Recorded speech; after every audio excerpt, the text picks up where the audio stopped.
Hello everyone. मैं हिमानी उपाध्याय। आप सभी का स्वागत है रिसर्च मेथोडोलॉजी के इस व्याख्यान श्रृंखला में। पिछले कुछ व्याख्यानों में हमने डिस्कस करना शुरू किया था what is experimental research design, what are the different characteristics of experimental research. प्रयोगात्मक शोध क्या होता है, उसकी विशेषताएं क्या क्या होती हैं, और हाउ कैन वी कंट्रोल, किस तरह से हम उसको नियंत्रित कर सकते हैं। नियंत्रित किस लिए करना है, हमने डिस्कस किया था कि अगर हम चाहते हैं कि हमारे जो शोध है, प्रयोगात्मक शोध है, उसके परिणाम हमको कैसे प्राप्त हो, शुद्ध प्राप्त हो, उसके लिए जरूरी है कि हम उसको नियंत्रित करें। तो नियंत्रित किस प्रकार से किया जाता है उसके बारे में हमने डिटेल में डिस्कस किया था। आज हम लोग आगे बात करना शुरू करेंगे types of experimental research design, इस प्रयोगात्मक शोध के प्रकार। अगर आप इस शोध को, इस लेक्चर को ध्यान से सुनेंगे, जरूरत पड़ने पर नोट्स लेंगे, मुझे पूरी उम्मीद है कि आपको व्याख्यान अच्छे से समझ में आएगा, सारे कंसेप्ट आपको क्लियर होंगे। आइए बिना देरी किए हम शुरू करते हैं pre experimental research design. Pre experimental research design से पहले पिछले व्याख्यान में मैंने आपसे बात की थी कि एक्सपेरिमेंटल रिसर्च डिजाइन कितने प्रकार की होती है। तो मैंने मोटे मोटे तौर पे बताया था, ये क्लासिफिकेशन किसके अनुसार है, कैम्पबेल और स्टैनली के अनुसार 1963 में उन्होंने क्लासिफाई किया था। तो तीन मोटे मोटे तीन प्रकार के जिनको हम डिस्कस करने जाएंगे करेंगे। प्री एक्सपेरिमेंटल रिसर्च डिजाइन, ठीक है, क्वासी एक्सपेरिमेंटल रिसर्च डिजाइन और ट्रू एक्सपेरिमेंटल रिसर्च डिजाइन, इसके बारे में हम लोग अध्ययन करेंगे। चलिए आज हम शुरू करते हैं पहला type, pre experimental research design. ठीक है, सबसे प्रिमिटिव पहला जो प्रकार होता है क्या होता है, प्री एक्सपेरिमेंटल रिसर्च डिजाइन होती है। ये मोटे मोटे तौर पे तीन प्रकार की होती है। पहला प्रकार होता है वन शॉट केस स्टडी, है ना, जिसमें केवल एक ही समूह होता है, उसी एक ही समूह में हम प्रयोग करते हैं और फिर उसका परीक्षण करके जो आपका डिपेंडेंट वेरिएबल है उसका मापन करते हैं। दूसरी होती है one group pre test post test design, है ना, एक ही समूह है परंतु हमने यहाँ पर पूर्व परीक्षण भी लिया है और पश्चात परीक्षण भी लिया है ना? इस विधि को अपन pre test and post test single group design भी कह सकते हैं, ठीक है ना, जिसमें कि पूर्व परीक्षण भी लिया जा रहा है, पोस्ट टेस्ट भी है, परंतु हमारे पास जो समूह है केवल एक ही है, एक ही ग्रुप है। तीसरा प्रकार होता है स्टैटिक ग्रुप कंपैरिजन, है ना, यहाँ पर हम जो ग्रुप है उसको स्टैटिक्स रख के केवल एक ग्रुप को हम यहाँ पर ट्रीटमेंट दे रहे हैं, फिर उसके ऊपर प्रयोग करके डिपेंडेंट वेरिएबल का मेजरमेंट करते हैं। सबसे पहले आइए बात शुरू करते हैं वन शॉट केस स्टडी, जिसमें कि आपके पास केवल आप एक ही समूह का चयन करते हैं ना।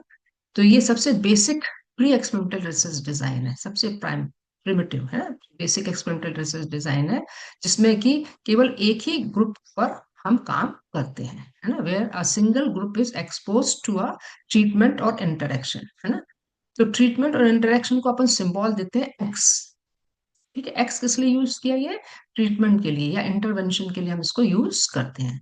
सब्सिक्वेंटली ऑब्जर्व एंड मेजर ओ only once to assess the outcome, ठीक है। तो यहाँ पर जो हम जो टेस्ट लगा रहे हैं डिपेंडेंट वेरिएबल के मापन के लिए, वो क्या है यहाँ पर ओ, ठीक है। इतनी बात समझ में आ रही है।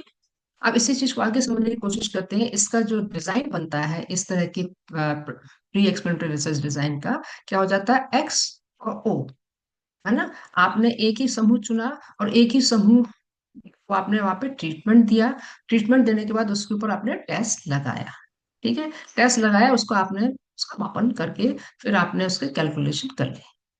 आइए हम बात करते हैं इस विधि की क्या क्या विशेषताएं होती है और उसमें कौन कौन से घटक होते हैं, कैरेक्टरिस्टिक्स एंड कंपोनेंट्स।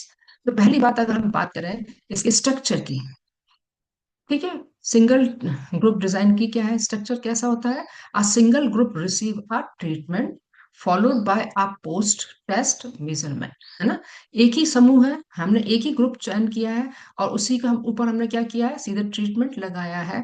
और ट्रीटमेंट लगाने के बाद आपने ट्रीटमेंट आपका हो सकता है 30 डेज का हो सकता है या आपका 3 मंथ्स का हो सकता है, इट डिपेंड्स कि आप किस नेचर का ट्रीटमेंट दे रहे हैं, किस प्रकार से दे रहे हैं। जैसे फॉर एग्जांपल अगर आप, जैसे अपन बात कर रहे थे कोऑपरेटिव लर्निंग मेथड का, आप देख रहे हैं आपने केवल एक ही समूह चयन किया, मान लीजिए 9th क्लास के बच्चों को आपने चुना, ठीक है, और 9th क्लास के बच्चों पर आपने और आप देख रहे हैं किस ऊपर इफेक्ट दिखना चाह रहे हैं, अचीवमेंट टेस्ट कौन सा लगा रहा है, केमिस्ट्री के ऊपर इसका इफेक्ट देख रहे हैं, या मैथमेटिक्स के ऊपर, जिसके ऊपर देखना चाहते हैं देख रहे हैं।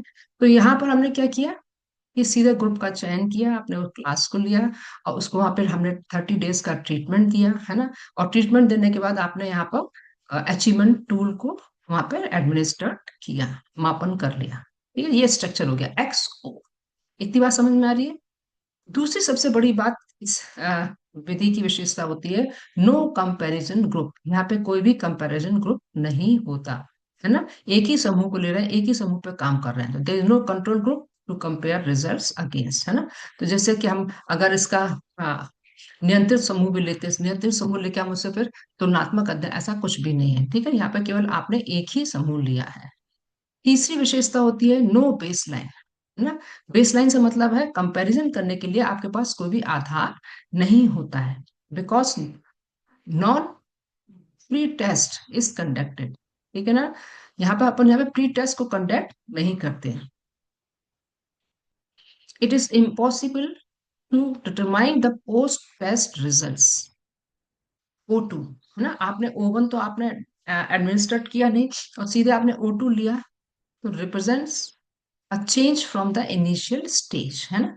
जिससे हम पूर्व में बच्चे कहाँ खड़े थे उस विषय में, उसके बारे में हमको कोई भी जानकारी नहीं होती। जैसे केमिस्ट्री की बात कर रहे हैं, आपने एक समूह चयन किया, उसको सीधे बिना प्री टेस्ट दिया आपने उनको ट्रीटमेंट शुरू कर दिया, और ट्रीटमेंट कंप्लीट होने के बाद आपने O2 उनके ऊपर एडमिनिस्टर किया, अचीवमेंट 2। परंतु जो आपके पास परिणाम आ रहे हैं, उन परिणामों के लिए आपके कोई भी आधार नहीं है, आप किससे आप उसकी तुलना करेंगे कि ना पहले ये ऐसा था अब ऐसा है। तो ऐसी स्थिति यहाँ पर नहीं, तो there is no base line.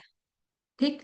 अगली विशेषता होती है लो इंटरनल वैलिडिटी। वैलिडिटी कैसी होती है इस तरह के रिसर्च की, प्रयोगात्मक शोध की, इस प्रयोगात्मक शोध की जो आंतरिक वैधता होती है वो निम्न स्तर की होती है, due to the lack of control. क्यों होती है निम्न स्तर की? पहला तो यहाँ पे हमारा कोई भी नियंत्रण नहीं है। रिजल्ट्स में B influenced by extraneous variable, है ना। यहाँ पे जो बाह्य चर है, उन बाह्य चरों के द्वारा वो बहुत ज्यादा प्रभावित होती है। बाह्य चर से यहाँ मतलब है हिस्ट्री, है ना, बैकग्राउंड। हमने जिन बच्चों को चुना है वो हमने ऐसे ही रैंडमली, मतलब रैंडमली सिलेक्ट नहीं किया आपने, उनको आपने ले लिया। वो बच्चे, उनकी हिस्ट्री क्या है, मैचुरेशन कैसा है, इसके बारे में हमको कुछ भी पता नहीं है। तो रादर देन ट्रीटमेंट, ठीक है ना। तो यहाँ पर ट्रीटमेंट और सिलेक्शन के ऊपर बिल्कुल भी हम ध्यान नहीं दे रहे हैं। ठीक, इतनी बात समझ में आ रही है। अगली विशेषता होती है इसकी, इस विधि की, लो एक्सटर्नल वैलिडिटी, है ना। यहाँ पर जो बाह्य वैधता है वो भी निम्न स्तर की होती है। क्यों होती है निम्न स्तर की? Due to lack of external validity with respect to criterion of interaction and selection. यहाँ पे जो अंतः क्रिया हम देख रहे हैं और सिलेक्शन के पॉइंट ऑफ व्यू से, जैसे मान लीजिए आप ने एक समूह लिया, 9th क्लास के बच्चों को लिया, ठीक है ना। परंतु उन 9th क्लास के बच्चों का आप जो भी अंतः क्रिया करा रहे हैं, ट्रीटमेंट दे रहे हैं, ट्रीटमेंट के साथ इंटरेक्शन हो रहा है, परंतु यहाँ पे प्री टेस्ट नहीं है कुछ भी, ठीक है ना। बच्चों का सिलेक्शन कैसे कर रहे हैं, साथ ही साथ यहाँ पर हम क्या उनके IQ लेवल पे ध्यान दे रहे हैं, उनके स्टडी हैबिट पे ध्यान दे रहे हैं, या उनके स्ट्रेस लेवल को दे रहे हैं, किसी भी चीज को हमने यहाँ पर मेजर नहीं कर रहे हैं। तो इसका मतलब इसकी एक्सटर्नल वैलिडिटी कैसी हो गई, बहुत लो हो जाती है। ठीक, इतनी बात समझ में आ गई। स्ट्रक्चर की बात की हमने, यहाँ पे कोई कंपैरिजन का बेस नहीं होता है, ठीक है ना। बेस लाइन भी नहीं होती है। इंटरनल वैलिडिटी, आंतरिक वैधता बहुत निम्न होती है, बाह्य वैधता भी बहुत निम्न होती है। अब बात करते हैं इसकी अगली विशेषता की, data analysis of one shot case. आपके पास जब one shot case study design का आंकड़े एकत्रित हो जाते हैं, आपने अचीवमेंट टेस्ट को एडमिनिस्ट्रेट कर दिया, उसका आपने कैलकुलेशन कर लिया, आपके पास डेटा है। अब डेटा को आप क्या करेंगे, the data can be analysed with the help of sample t test. कौन सा टेस्ट लगाएंगे आप? सैंपल टी टेस्ट के द्वारा आप इसको सॉल्व करेंगे। इतनी बात समझ में आ रही है? सिंपल टी टेस्ट लगा के हम फाइंड आउट कर सकते हैं, क्योंकि हम यहाँ पे किसी चीज से कंपैरिजन नहीं कर रहे हैं। ठीक, इतनी बात समझ में आ गई। ये पहला जो डिजाइन है, रिसर्च है, वन शॉट केस स्टडी, ये सबसे प्रिमिटिव बेसिक टाइप का प्री एक्सपेरिमेंटल रिसर्च डिजाइन है। दूसरी बात करते हैं, second method, one group pre test post test design, जिसको कि pre test and post test single group design भी कहते हैं, है ना। ये जहां पर एक ही ग्रुप है, परंतु उस एक ही ग्रुप में हम पूर्व परीक्षण भी कर रहे हैं और पश्च परीक्षण की भी डिजाइन है। ठीक है, कैसे कर रहे हैं इसको समझने की कोशिश करते हैं।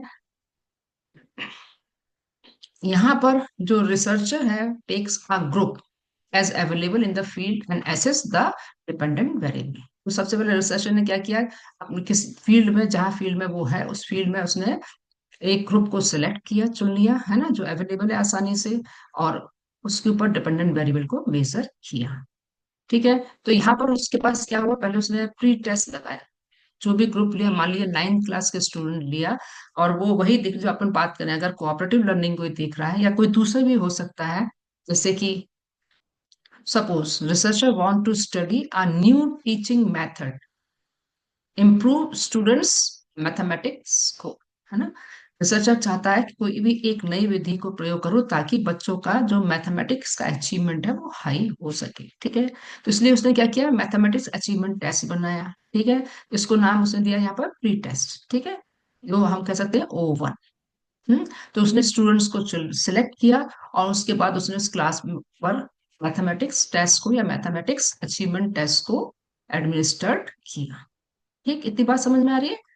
तो ये हो गया प्री टेस्ट, उसने पहला समूह ले लिया रैंडम, मतलब बिना देखे जो भी उसको उपलब्ध था उसके ऊपर उसने टेस्ट को अप्लाई कर दिया। दूसरी बात आई यहाँ पे ट्रीट।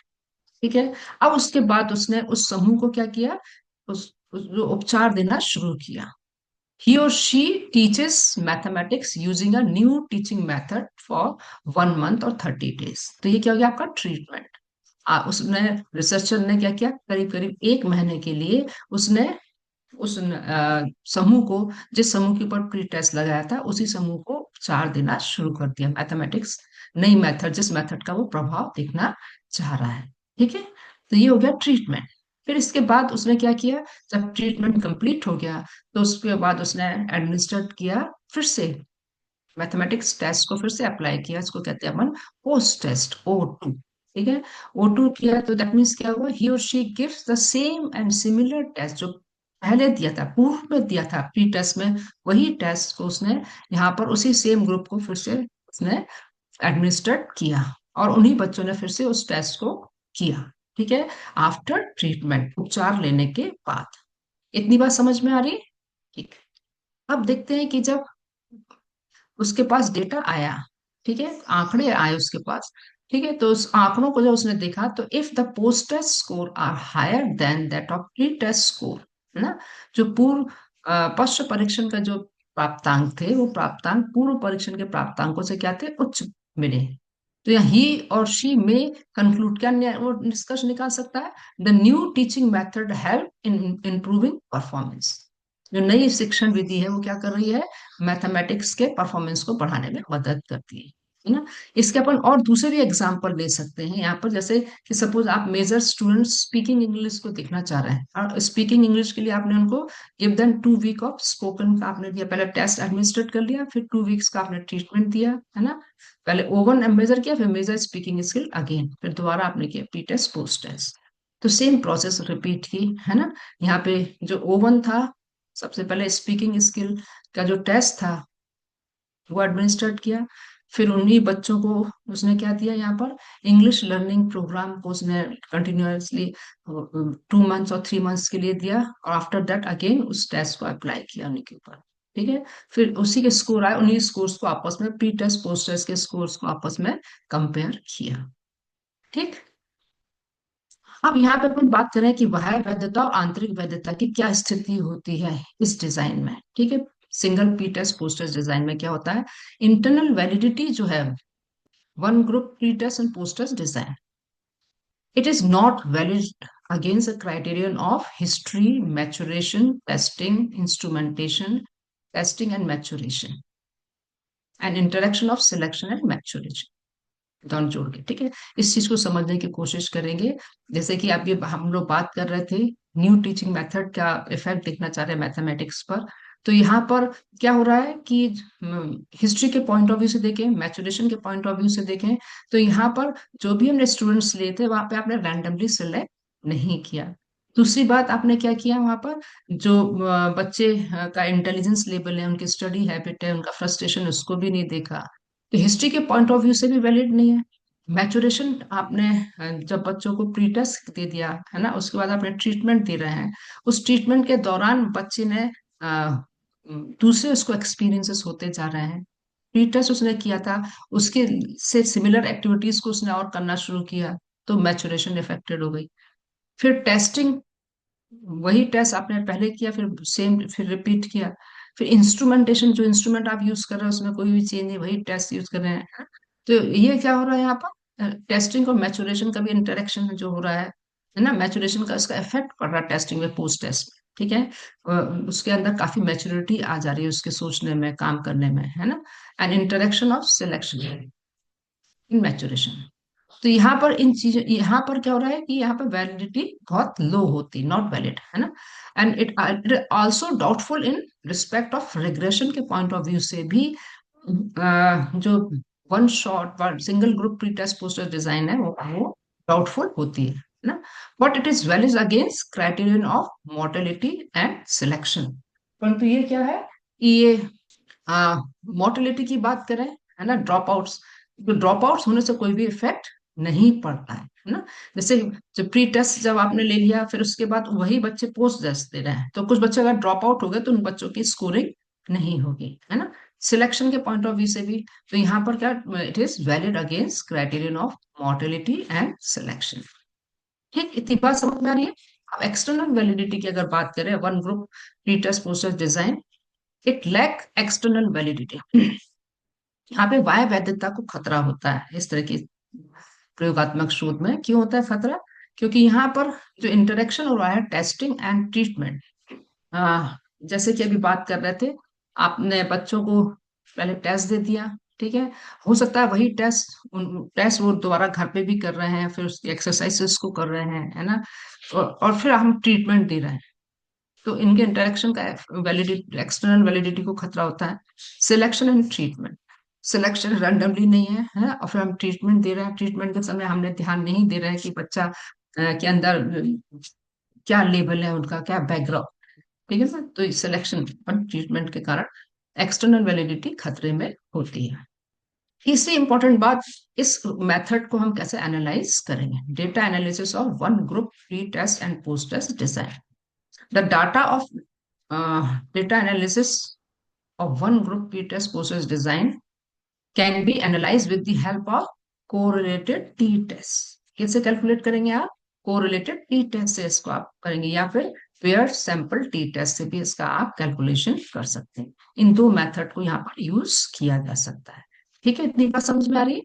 तीसरी मेथड होती है स्टैटिक ग्रुप कंपैरिजन, ठीक है। स्टैटिक ग्रुप कंपैरिजन भी प्री एक्सपेरिमेंटल डिजाइन का तीसरी प्रकार की मेथड होती है। इस मेथड में यहाँ पर हमने दो ग्रुप लिए हुए हैं, ठीक है।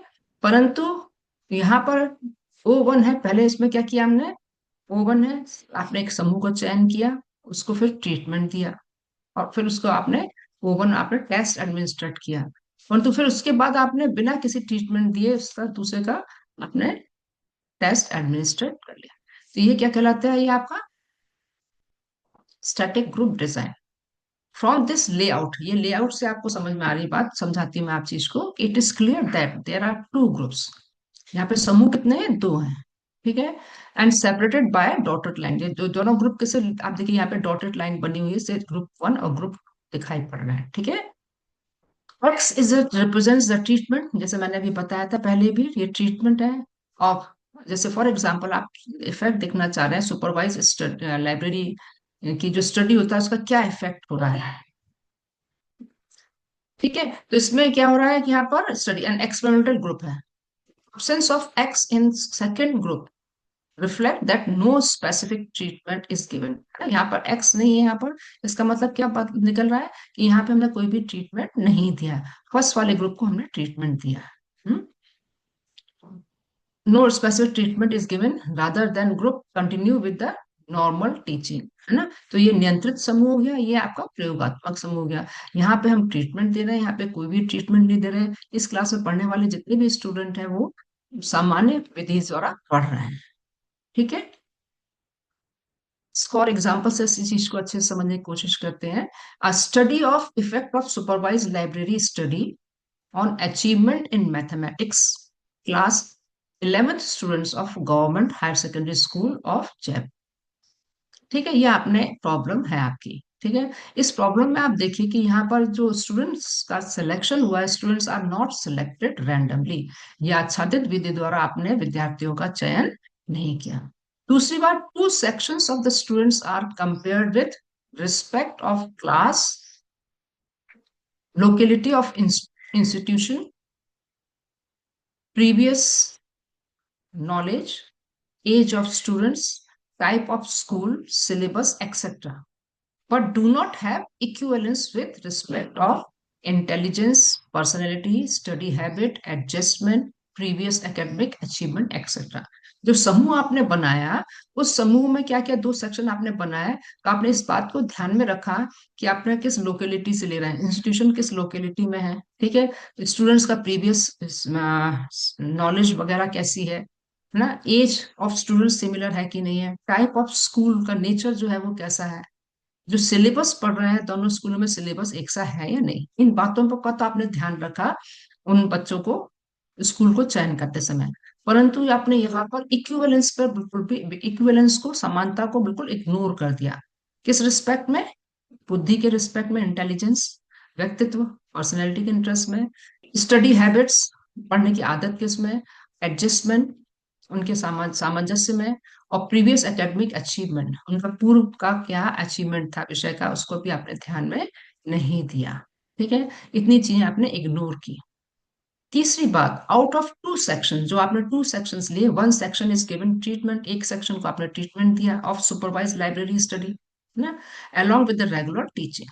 ठीक है, तो यहाँ पर जो उनकी सुपरवाइज लाइब्रेरी टीचिंग स्टडी जो चल रही है, साथ में उनकी रेगुलर क्लासेस भी चल रही। ठीक है ना, मैथमेटिक्स की रेगुलर क्लासेस भी टीचर पढ़ा रही है। ठीक है, other section is not given any treatment, परंतु उसकी रेगुलर क्लास चल रही है। Treatment is continue for 3 months. ये ट्रीटमेंट कैसा था? लाइब्रेरी सुपरवाइज लाइब्रेरी स्टडी का 3 महीने तक चला, एट द रेट मतलब एक हफ्ते में 1 घंटा उनको पढ़ाया, तो लगातार 3 महीने तक ये चला, और उनकी सामान्य कक्षाएं भी चल रही थी मैथमेटिक्स की। चौथी बात, at the end of the treatment, जब ट्रीटमेंट खत्म हुआ, students of both the sections are administered same achievement test of mathematics. उसमें क्या किया कि दोनों समूह को क्या दिया हमने? पोस्ट टेस्ट दिया। ठीक है, समझ में आ रही बात? अब इस तरह के उसमें देखते हैं कि इंटरनल वैलिडिटी का क्या स्थिति होती है अगर हम इस मेथड को इस्तेमाल करते हैं। तो internal validity of static comparison group design में, internal validity of static group is valid against criterion of history. History के पॉइंट ऑफ व्यू से कैसी है उसकी वैधता? ठीक है, वो वैध है ना। दिस डिजाइन मे और may not have internal validity against the criterion of maturation, परंतु मैचुरेशन के पॉइंट ऑफ व्यू से, परिपक्वता के पॉइंट ऑफ व्यू से हम नहीं कह सकते कि जो आंतरिक वैधता है वो होगी, वैध होगी या नहीं होगी, स्पष्ट नहीं होती। Valid against the criterion of testing instrumentation regression, इस पॉइंट से भी वहां पर वैलिड होती है। मतलब जो हम टेस्ट ले रहे हैं, है ना, आपने पढ़ाने का ट्रीटमेंट, दोनों को एक समान टेस्ट दे रहे हैं, इंस्ट्रूमेंट भी सिमिलर है, एक सा इंस्ट्रूमेंट आप यूज कर रहे हैं, रिग्रेशन पॉइंट ऑफ व्यू से भी यहाँ पे ज्यादा विचलन, वेरिएशंस नहीं होंगे, उस पॉइंट ऑफ व्यू से भी वो क्या है? वैलिड है। But it is not valid against criterion of selection, mortality, selection और मैचुरेशन। ठीक है ना, कहाँ पर नहीं है? जो स्टूडेंट्स का सिलेक्शन है, हमने बहुत सारी चीजों का ध्यान रखा, परंतु इंटेलिजेंस के बेस पे, उनकी स्टडी हैबिट है, स्ट्रेस, उसको बिल्कुल भी ध्यान सिलेक्शन के समय नहीं दिया, तो यहाँ पे आंतरिक वैधता खतरे में हो सकती है। मोर्टेलिटी से मतलब है जैसे एक समूह के बच्चे जैसे मान लीजिए आज जिसको आप ट्रीटमेंट नहीं दे रहे हैं, उस समूह के बच्चे थोड़ी क्लासेस अटेंड की, फिर बाद में आना बंद कर दिया, ठीक है ना, फिर बाद में आ गए, तो उससे भी इफेक्ट पड़ता है, ड्रॉप आउट्स आ जाते हैं। तो ड्रॉप आउट्स का इफेक्ट हो रहा है। सिलेक्शन आप जो गड़बड़ हो रहा है, सिलेक्शन एंड मैचुरेशन, है ना। तो जो सिलेक्शन कर रहे हैं, और बच्चों की परिपक्वता, उनका चयन और परिपक्वता के अंतःक्रिया का भी आंतरिक वैधता पर प्रभाव पड़ता है, जिस कारण से उसकी आंतरिक वैधता कम हो जाती है इस विधि की। ठीक। External validity of static group comparison design. तो यहाँ पर जो एक्सटर्नल वैलिडिटी है, वो क्या होती है, it lacks external validity against the external criterion of interaction of selection and treatment. जो हम स्टूडेंट्स का सिलेक्शन कर रहे हैं और उनको जो ट्रीटमेंट दे रहे हैं, उस पॉइंट ऑफ व्यू में, क्योंकि सिलेक्शन के समय हमने इस बात का ध्यान नहीं दिया बच्चों के, कि उनकी इंटेलिजेंस, जो हम बात करते हैं इंटेलिजेंस है, पर्सनैलिटी, स्टडी हैबिट है, एडजस्टमेंट है, प्रीवियस एकेडमिक अचीवमेंट नहीं देखा, तो यहाँ पर जो बाह्य वैधता है उसको खतरा पड़ जाता है। सिलेक्शन में भी हमने रैंडमली सिलेक्ट, चयन नहीं किया, है ना। इसलिए जो ट्रीटमेंट दे रहे हैं, उसका हम नहीं कह सकते कि अकेले ट्रीटमेंट का ही वो प्रभाव है, तो वह वैधता भी यहाँ पर कम हो जाती है। The finding of this design cannot be generalized to the population of the experimentation. ठीक है ना। तो जो हमारे स्टैटिक ग्रुप डिजाइन से जो हमारे पास फाइंडिंग्स आ रही है, उन फाइंडिंग्स को हम आसानी से सामान्यकरण नहीं कर सकते पूरे पॉपुलेशन में, ठीक है, क्योंकि वो वहाँ उसकी आंतरिक और बाह्य वैधता थोड़ी सी गड़बड़ हो। चौथी बात, data analysis of static group comparison design. आप कैसे इसका एनालाइज करेंगे? तो data can be analyse with the help of t test, best if it is assumptions are fulfilled, है ना। टीचर्स हम लगा सकते हैं, कब लगा सकते हैं? जो assumptions हम लेके चल रहे थे वो पूरे हो रहे हैं, है ना।